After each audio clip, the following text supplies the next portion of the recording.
Hola de nuevo. Pasamos ahora a hacer el análisis, pero de la parte pragmática del texto. La parte pragmática de un texto es la que estudia los aspectos relacionados con la adecuación, con la coherencia o con la cohesión, con las propiedades del texto, con todas aquellas cosas que hacen que un texto sea realmente un texto, ¿vale? Tiene que cumplir esa serie de propiedades como ya vimos cuando lo estudiamos. Bien, y yo os pedía en este ejercicio que me analizaseis cada una de estas partes, ¿vale? Y me dijeseis por qué el texto era adecuado. Comenzamos, es el mismo texto de Alicia en el País de las Maravillas. El texto que estamos analizando es un texto adecuado, pues tanto la temática como el tema tratado son apropiados para la revista sobre psicología en la que se enmarca. Asimismo, el lenguaje utilizado se muestra conveniente para esa meta, ¿vale? Bien. Tenemos un texto que nos está hablando de una obra literaria, pero nos está hablando de una obra literaria y está haciendo un análisis, entre otros aspectos, psicológico y social de la obra. Esto es adecuado para el público a quien se dirige, que son los lectores de la revista psicológica. Quien está leyendo esa revista, pues este tema le resultará interesante. Obviamente, este texto o este vocabulario y este lenguaje y esta temática no será adecuada, por ejemplo, si nos estamos dirigiendo a un aula de niños de primero de parvulario, ¿vale? Pero en el contexto en el que nosotros nos enmarcamos, que nosotros deberíamos ubicar, es un texto completamente adecuado, ¿vale? Bien, una vez en la adecuación nos tenemos que complicar más, salvo que haya algún aspecto que vosotros consideréis más relevante en el texto que tenéis que estudiar, pero en este caso no es necesario más. Sí que tengo que utilizar el apartado del contexto, el contexto donde me viene dado aquí, en lo que yo conozco de la revista literaria donde está publicado este texto, que lo tenéis incluido en el fragmento que yo vi, ¿vale? Bien, pasamos a hablar de la coherencia, que es la otra propiedad del texto, y sabemos que un texto es coherente porque tiene sentido y puede ser percibido como una unidad comunicativa, ¿vale? Bien, eso es lo que nosotros hemos estudiado siempre como que lo que tiene que tener un texto para ser coherente. Y hemos estudiado este año 3 tipos de coherencia. Una coherencia global, y decimos que este texto tiene una coherencia global, pues podemos asignarle un tema como la ejemplificación de los temas tratados en Alicia que antes mencionábamos. O sea, un texto es coherente porque yo le puedo asignar un tema. Si un texto es incoherente, me va a resultar muy complicado asignarle un tema. Si no tiene coherencia, no le puedo asignar un tema, ¿vale? Y el tema que menciona es el que hemos hablado en el comentario que vimos en el vídeo anterior que hicimos sobre el comentario del texto no literario, ¿vale?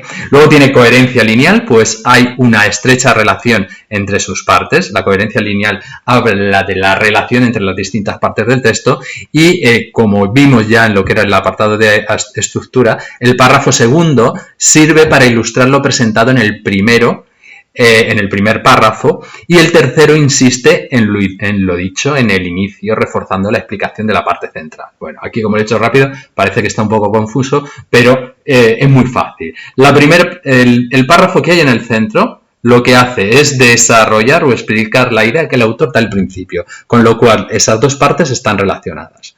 El último párrafo se relaciona también con el párrafo central, que es el que da las explicaciones, pero lo que hace es retomar o repetir de alguna manera lo que dice el primer párrafo, con lo cual vemos que hay una relación entre todas las partes. Y la coherencia lineal habla de eso, de la relación en todas las partes. Coherencia global, le puedo dar un tema. Coherencia lineal, todas las partes están relacionadas. Y por último tenemos la coherencia local, que hablaba de las presuposiciones o las implicaturas, que son aquellas cosas que yo doy por hecho que el lector sabe, para que mi comunicación no se haga tediosa o repetitiva, ¿vale?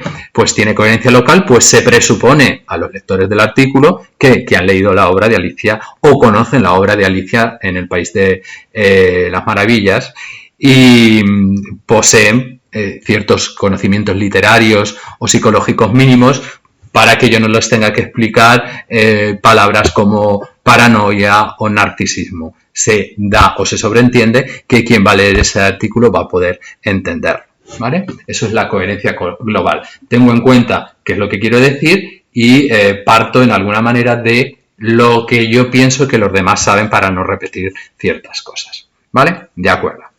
Bien, pasamos ahora. Vale. Hablar de la cohesión. Aquí hablo, no, este apartado os he subrayado aquí coherencia, pero estoy hablando de cohesión, porque lo relaciono con el punto anterior. Esta coherencia está reforzada por la presencia de ciertos elementos de cohesión gramatical, ¿vale? Son elementos que sirven para unir las distintas partes del texto. Y como deícticos, los deícticos os dije que eran palabras que tenían como dos significados, un significado fijo y un significado que cambiaba, ¿vale? El significado fijo, por ejemplo, en los deícticos personales, que podían ser pronombres personales, hay un significado fijo que puede ser primera persona para el pronombre yo y un significado variable. Yo, el significado va a cambiar dependiendo de si lo dice Ana, Pedro, Luis o Pepe, ¿vale? Bien. Y os pongo algunos ejemplos que vienen en el texto. Su, les, ella, quién, ¿vale? Todo, el la que aparece unido a ese final o un determinativo que en este caso funciona como pronombre. Deícticos temporales como su época, nunca o ya, todas estas palabras tienen un significado fijo, pero se refieren a tiempos distintos dependiendo de cuando yo lo diga. O espacial, esta deducción, sabéis que los demostrativos tienen me ubican en distintos espacios. Esta tiene un espacio más cercano a mí, esa está a media distancia y aquella está a una distancia más lejana, ¿vale? Pues esta lo que estoy haciendo es acercar la deducción, es más cercana a la persona que está hablando. Entonces, como esta cambia su significado dependiendo de quién está hablando, del momento en que se está estableciendo la conversación o dependiendo del momento o dependiendo de quién sea el hablante, ¿vale? Bien, ¿y cómo justifico esto? Sirven para relacionar los distintos conceptos expuestos entre ellos y con el contexto, ¿vale? Relaciono con el contexto y con lo que aparece en el texto, ¿vale? Luego hablábamos de la referencia, que podía ser anafórica cuando aparecía después. Ella se refiere a Alicia, que había aparecido antes, me sirve para enlazar dentro del texto, ¿vale? Es anáfora porque ella aparece después. No he encontrado ningún ejemplo de catáfora, ¿vale? Luego sí que aparece elipsis, resuelve los problemas, se refiere a la reina antes mencionada. Yo no vuelvo aquí a mencionar a la reina, ¿vale? Doy a entender con este verbo sin sujeto que me vuelvo a referir a la misma persona, que es la reina, porque tendría un sujeto omitido, por eso es elipsis, un sujeto elidido. Y los conectores, por un lado, del mismo modo, por otro lado o finalmente, refuerzan la unión entre las distintas partes que estructuran la exposición de la revista. Estaríamos hablando, me sirve para mantener la cohesión o la coherencia lineal. Bien, la presencia de elementos de cohesión léxica relacionado con el significado de las palabras se justifica para el mantenimiento adecuado del tema, por lo cual no solo refuerza la cohesión, sino también la coherencia global. Ya os he hecho la justificación y ahora paso a mencionar y poner algunos ejemplos. Algunos de los métodos utilizados son la repetición, ¿vale? Época, costumbre, tal. Pongo ahí algunas palabras, la sinonimia, sueño inconsciente, refleja, alude, lógica, realidad, ¿vale? Sabemos que hay sinónimos absolutos y relativos. Bueno, pues yo pongo palabras que en el texto tienen significados muy parecidos. La antonimia era otro elemento también de cohesión léxica, aburrido, aventura, fantasía, realidad, pequeños, grandes, o la hiperonimia, que sabéis que era un término más general que incluía a otros más pequeños. Por ejemplo, personas me está incluyendo a mayores, adultos, niños o niñas, ¿vale? Finalmente acabamos con los campos semánticos más destacados. Puedo hacer general, algunos me habéis hablado de campos semántico, pero sí que tengo que poner ejemplos, ¿vale?